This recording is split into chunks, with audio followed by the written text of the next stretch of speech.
Welcome back to Bricks and Clicks. It's your host, Ashley Billings, and with me I have Jennifer Ruskin and Dana Midkiff.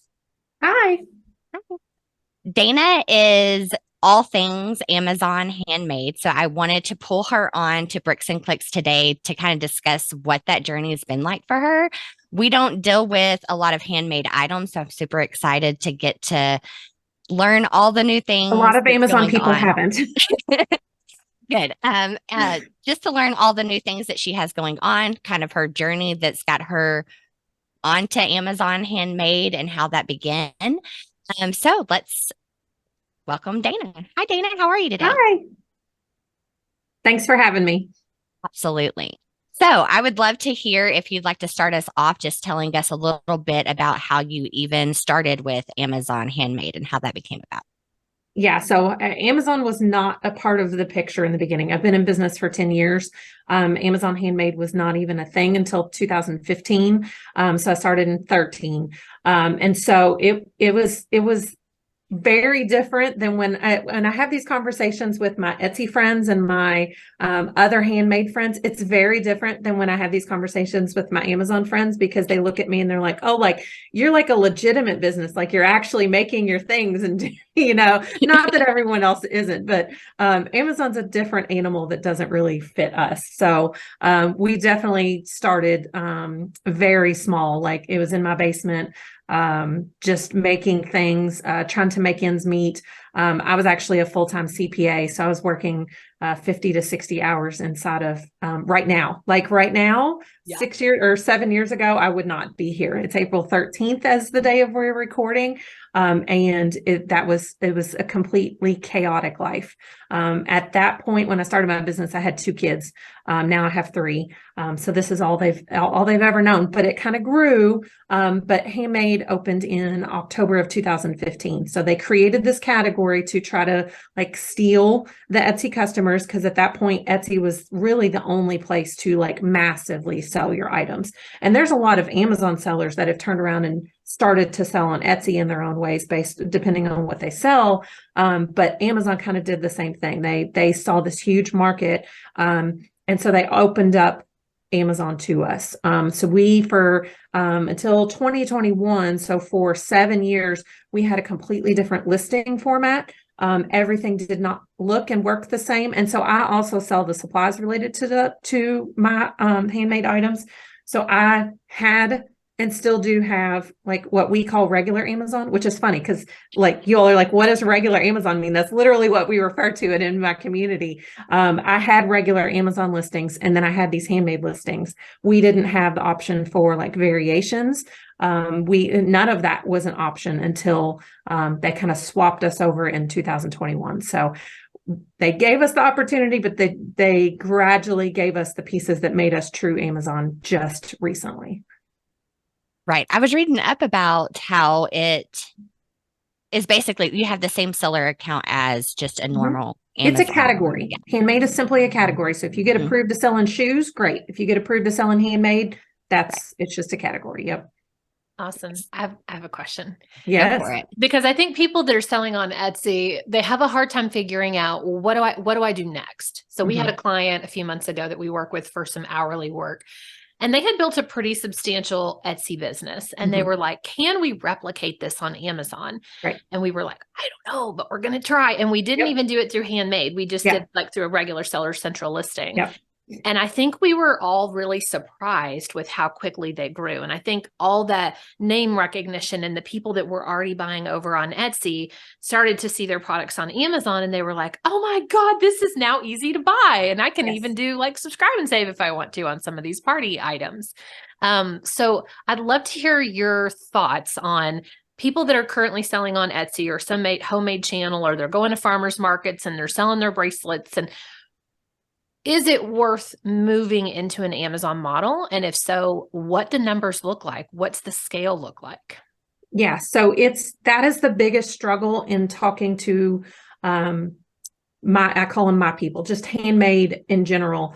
Mhm. That idea of that, well, there's lots of pieces of it. Amazon Handmade, or all of Amazon, is very convoluted in the back end. An Etsy listing is all one screen, and you've got about 20 choices to choose. Amazon's got all these tabs and all these, regulation boxes. And so most of them are intimidated by that idea.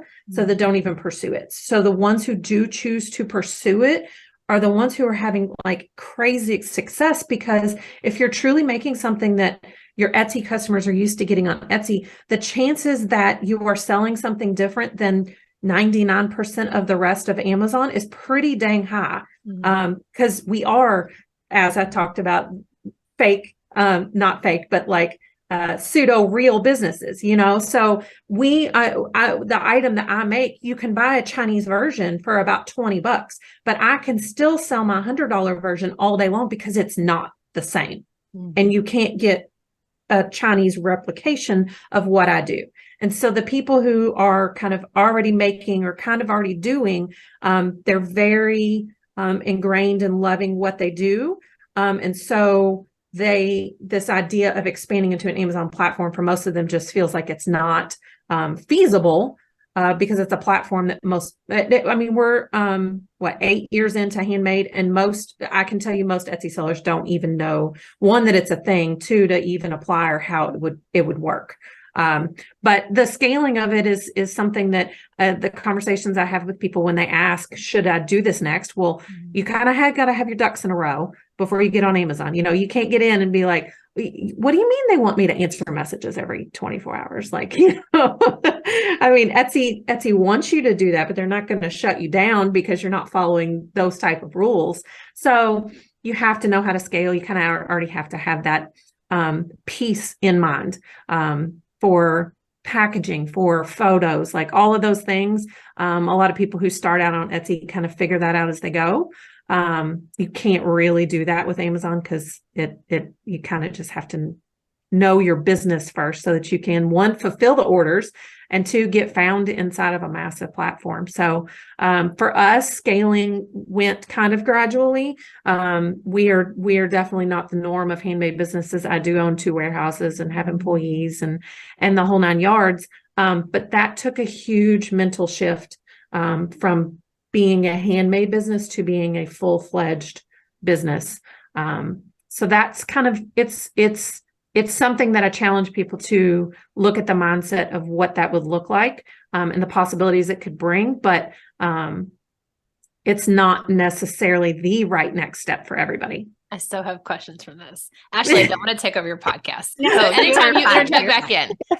My next question that you just led us to is, one is like, are you a mentor for these other handmade sellers? What do you offer that helps them? Because I assume the people that are listening that are following you are like, holy shit, I'm so scared. How do I do this? Yeah, right. I absolutely do. That has become, it kind of became out of the questions like that, where the people are like, how did you do what you do? How did you learn these, and so it was like, okay, well, I can just keep answering these questions in a whole bunch of Facebook messages, or how about we pop on a call, and you can just pay me a little bit of money and we'll hash it all out, rather than talking back and forth in a Facebook message for 14 days for you to get your answer. So yes, it evolved into kind of a separate coaching business of just, and if you've had conversations with sellers, sometimes it's just being a sounding board where they're like, this is where I'm at, yada, yada. And then you answer the one question and they're like, okay, I'm ready to do this, and sometimes it's, okay, what is my next step? Or I'm so confused about ads, or, whatever it is that they're looking for in coming from an whatever piece of handmade world into Amazon. I'll have the nitty-gritty conversations or the scaling conversations. We do, I say we, but it's the coaching side of it is still just me. Do courses. They're not always released, but we do offer courses and stuff. But the majority of it is just having those conversations and being present in helping them grow. Okay, awesome. At some point, I want to ask you about the mindset coaching that it takes to scale from being like a little itty bitty Etsy to like I'm assuming you multi-million-dollar seller with 2. Ashley, but I don't want to take over the conversation. Are you okay with me asking this? And then you can go ahead. You're fine. Okay, Dana, tell us the things. How do we scale from little bitty Etsy seller to multi-million-dollar Amazon still handmade seller? Yeah. So we make items that are really large. My first suggestion is, if I could do this again, Don't do that. Pick jewelry. don't sell in the oversized category of Amazon. That's my first thing for not scaling. But no, really for us, the scaling, because we do sell bigger items, meant a lot of warehouse. It meant property. It meant, so I started out in my basement, and then we moved into a bigger house that we thought it would work for us. And it worked. We had a huge basement that was basically my business, until it didn't work, and so then we moved warehouse, and now hopefully we're kind of settled. We bought this actually in April of 2020.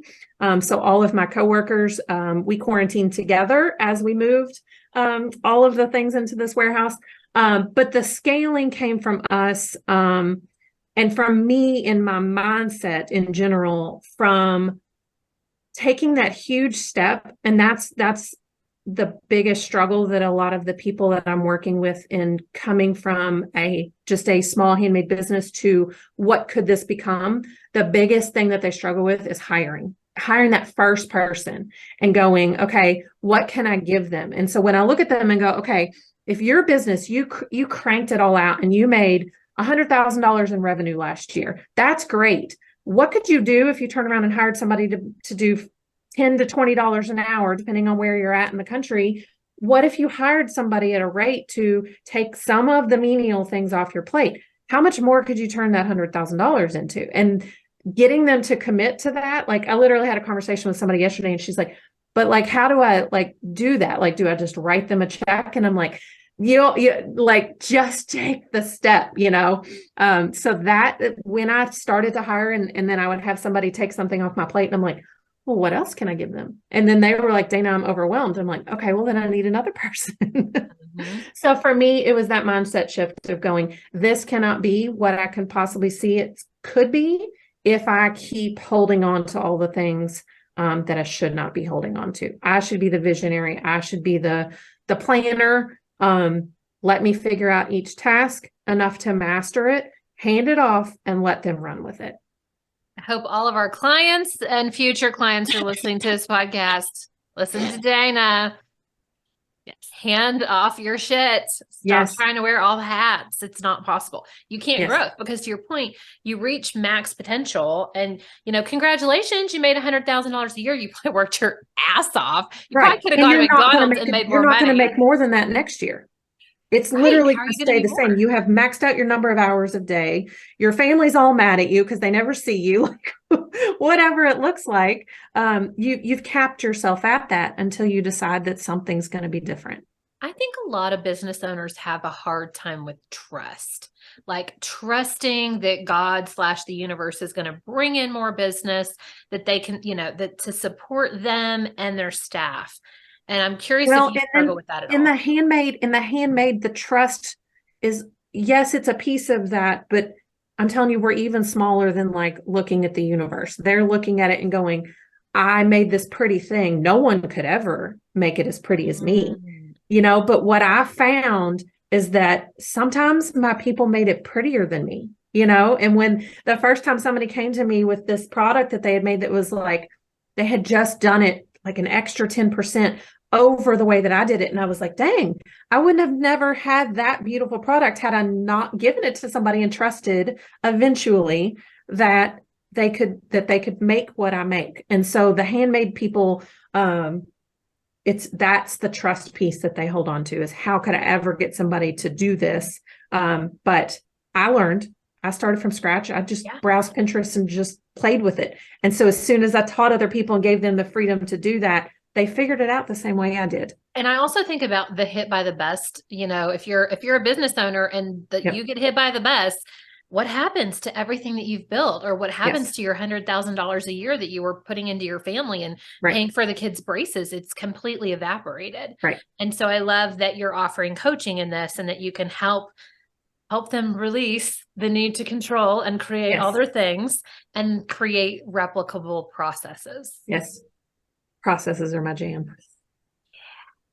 It's what makes it all work. You have to have the processes. Yes. Yeah. Or we're all having lots of gray hair in the salon way more than we want to be. I mean, that still happens, but. Yeah. I have a question. What do you feel like is the thing that you love most about Homemade? The thing I love most, Mhm. there's still a really strong connection to the customers. I literally got a message last night that was like, Dana, you need to pass this on to your team. And the fact that they know that we have a team and that they know it's not on me, like that was hard for me to get to a place, but now they love it. My customers love it. But they message me and they know that we've made them, and so they're messaging me and saying, Dana, you have to tell your team that every single one of my products that I've gotten from you is top notch. It's better than anything that I can buy in Hobby Lobby, all of that. And I feel like for most of the people, the other Amazon conversations I have, you're not as attached to those customers. And so Handmade, those customers who value what you make, they know what it takes to make that. When they reach out and they're like, dang it, this is good, then it's like, that's why I get out of bed in the mornings, is because all of us as a team make those products that the customers want. Can we double click? I have some questions. Go for it. Can you tell us about your process? So like through Handmade / Amazon Now Seller Central, do you send out like a sweet note to everyone that's like, I'm Dana and I'm not, no. So, but just, okay. We're too big for that. Yeah. Okay. So then on the back end, as they're receiving the handmade thing, is there like a sweet card from you that says like, this is made with love from me and my team? Yeah. So we have a big remember our items are ginormous. Right. So we have a big sticker that goes on the box and it says that we're handmade in Kentucky. And then inside of it is a card that's it's a little bit about us. I value white space on a promotional item. So we pared it down a lot of just explaining who we are and how long we've been in business, but it's care instructions for making sure that your item lasts and that you can use it year after year. A lot of what we sell is seasonal. So it's, for us, that's the extra touch, because we looked at the questions that they were coming back and they're like, how do I store this? Is the box reusable? Is this a great way to do it? Like, we looked at the questions that they were asking, and that's the kind of things that we answer inside of that card that they get from us. And then the other side of it is just brand building in general. So wherever they search for our brand, anywhere on the internet, they are finding that we are based in Kentucky in a warehouse. You're going to see my face on the stuff. Like, it's very just brand oriented. And so however they land on that, it's going to be very apparent that we as a team are legitimately making your products. We're not buying it from anywhere. Love this. This leads me into a direct to consumer, a D2C question. Obviously, homemade items made in the USA are probably some of the best items to have real, actual relationships with your customer, which is what you just said. You can go out on the internet and search our brand, which is the brand Pink Door Wreaths.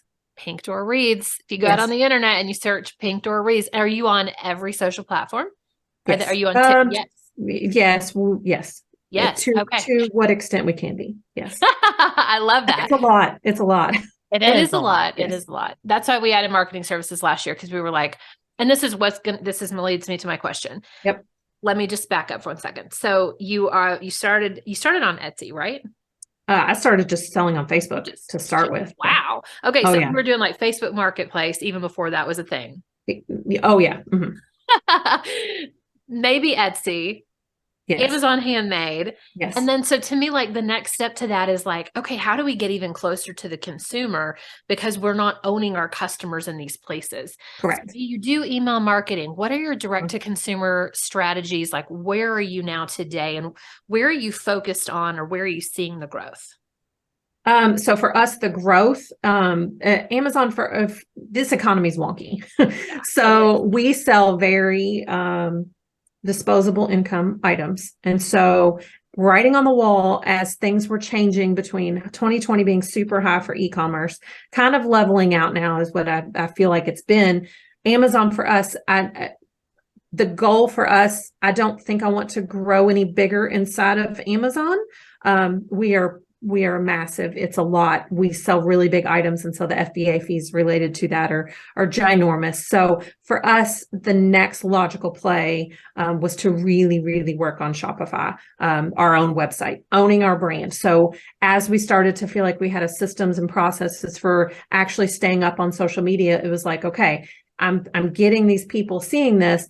I'm not going to send them anywhere but my own site, to where I don't have to pay anything but those payment processing fees and that monthly fee to Shopify. And so that's been the not all eggs in one basket strategy for us over the last couple of years. I've had Shopify for almost the whole time we've been in business, but I really didn't give it the drive. And when I say Shopify, like, Shopify's not bringing us the traffic. That's me bringing the traffic and having this beautiful site where they can turn around and check out, which, as a small business and me being the only person, like, that's all me until I decided that I was going to hire it out. But I wanted to set it up and everything the way that that I knew that they would want to check out from us. And so, yes, it's become, now we've got a beautiful site. So if I send an email to them, they're going to land in a place where they can find what they want, all of those pieces. And so for us, every piece of traffic that we drive will only ever be to our website, just so that we can always own that asset. Interesting. Okay. So all of the traffic currently on Amazon is because of your rankings and repeat customers and the search words that you're using. And it's like a self-contained bubble of potential customers. It is a little bit, which is why we brand the crap out of everything so they can Google and find us in the other places. But yes. Yeah. Super smart strategy. All right, yeah. Ashley, on to your questions. You've answered some of my questions in the conversation. Dana made it so easy. She just teed everything up. Whenever you first did it, I was going into struggles. Like, what's the biggest struggle that you see in Handmade? And you've already answered that. And then we went into love. I feel like just looking up all things Handmade, it's pretty much the same process that our sellers get into on our side, except it seems like marketing seems to be a big struggle. Just looking at your Facebook, and when you're asking people going, what do you want to talk about? What's something you are having a hard time with? A lot of people are saying marketing. Do you feel like marketing is probably, like, overall the biggest thing that people come to you for? As far as other sellers, is that what you mean? Yes, correct. It is the struggle that my people have when they're coming into Amazon in general is, if you keep in mind, they've given you a little bit more freedom, but until the last year or two, it was literally just a button where you turned Etsy ads on and you gave it $5 a day.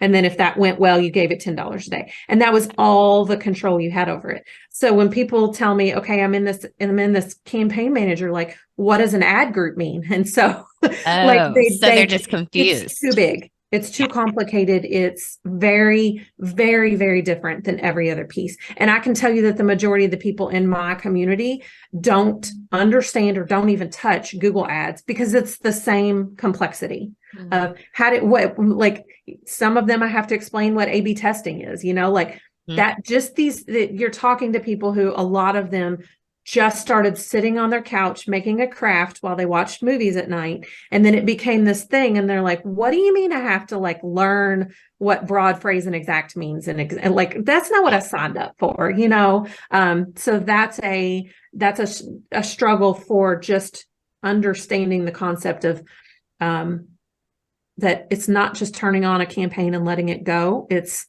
constantly playing with what types of campaigns and listening to what other new strategies that people are using for their campaigns. Like, all of it is just, in my community, a step beyond what they have done with anything in their business in the past. And so teaching just the fundamentals of it gives them the kind of path that they feel like that they can handle it. But inside my community, there's not a whole lot of just teaching. If you're an Amazon seller and you've decided that you're going to source from China, or you're going to create your own grocery brand or whatever, like, you've probably hired someone in who already knows all these answers. That's not the case with my community. And so teaching them those basics of what it means to A/B test and do playing around with dynamic bids up and down, like, they just look at me like I have 4 eyes. So yeah. Whenever I first got into Amazon, I was like, what do you mean we have to pay if they search for a word we're bidding on, even if they don't purchase, just because they clicked it into our, what kind of system is this? This makes no sense to me. So I absolutely, being in it for 5 years now, I'm like, oh, broad, exact like phrase. We've got Yes. this. Absolutely. But it is scary when you just jump in because I Yes. treat all of our clients' money as if it was my own. Even when I'm talking to Amazon support, I'm like, listen to me. My warehouse is upset. Like Oh, yeah. this is my business too, because I take it, it's close. Oh, yeah. It's like a handmade thing to me because, it's personal. It matters. Well, and budgets, ad budgets. I mean, if you're spending $5 on Etsy a day, you're spending 1,000 to 2,000 minimum on Amazon per month, and it's just such a different ball game. And that may not be true in the handmade space. I'm not sure. Maybe well, is it expensive? The as far as getting the cost, like for me, I have a great cost, but I've done a tremendous amount of work for it. Right.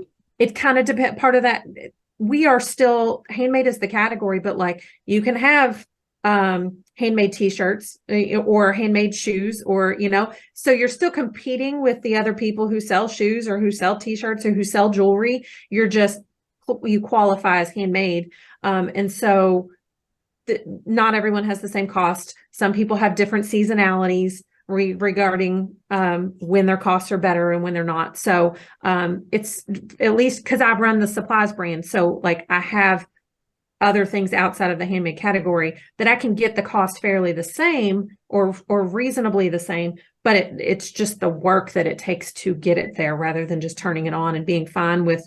I mean, I have people turn it on and they're like, well, I have like a 40% eight cost. And I'm like, okay, let's work on that. Like I mean, we'll try to get that better, but them understanding that may not happen overnight is a struggle. Yes. We have that same issue on just regular side too, is everybody wants $1 million in a couple of months. So to answer that question, the advertising's not really different.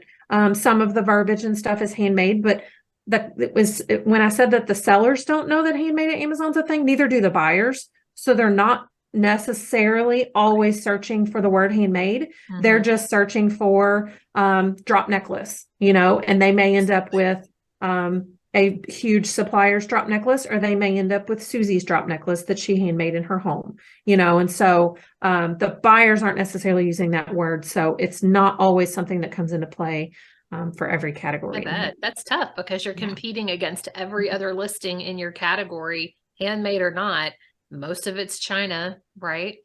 I can imagine though, for you specifically with wreaths, like gifts for mom or, most of the handmade items, gifts for grandma, gifts for teachers. And to your point, the seasonality, that being really important to get right and to be really focused and intentional in the marketing versus like that. Was it like spray and pray? You just kind of like hope that you're going to hit a human and not kill them, but like get them to buy your thing. Yep. And so I can imagine lots of intentionality needed in the marketing side to not waste money. But that's everybody. True. I think but the bigger brands are going to have a lot more money. A lot more. Oh yeah. As far as the money goes, like that's usually the struggle with the scaling side of it is that you're not talking about somebody who is taking some of their money, big amounts of thousands and hundreds of thousands of dollars and investing and starting a business. None of these people are that. Yeah. So they're looking at it and going, okay, I can maybe swing $100 a month. Okay, now let's change it to 500. Now let's change it, so that until they start to get their feet under them and realize, okay, if I give Amazon $2,000 a day, I can actually make a tremendous amount of money. That's a really, really hard ask for 99.9% of my community. Okay. Which is understandable. They're starting out on a couch, right? They're right. This is cute. It's not that I have a big savings account up here to support it, but I created this. Now I want to do something with it. How do I scale? Which is also why brand awareness is important and building your website and having that available before you get on Amazon too. So you're not throwing a bunch of money out there or not doing anything to be. Jen, any other questions you have for Miss Dana? No, this was really great information. Yes, it was. Dana, we enjoyed having you on. Do you have anything that you'd like to say to end it? No, I just want to encourage anybody who's listening, who's part of what I would call my community, the handmade community. Just if you're listening to a podcast like this, you already probably understand that Amazon is a huge asset to the growth of your business. And so if you haven't taken that step, like follow my journey or reach out to me and ask, or just look around the handmade category on Amazon, because it's amazing and there's a lot of success to be found. And not a lot of my people are doing it. And if they're doing it, they're definitely not big fries in the whole scheme of things. So there's a huge opportunity there. Even 8 years in, 7.5 years into this category, there's still a huge opportunity for growth and scaling, if that's what the next piece of your business is calling for. I love it. Perfect. Thank you, Dana. Absolutely. Y'all have a great day. Thank you.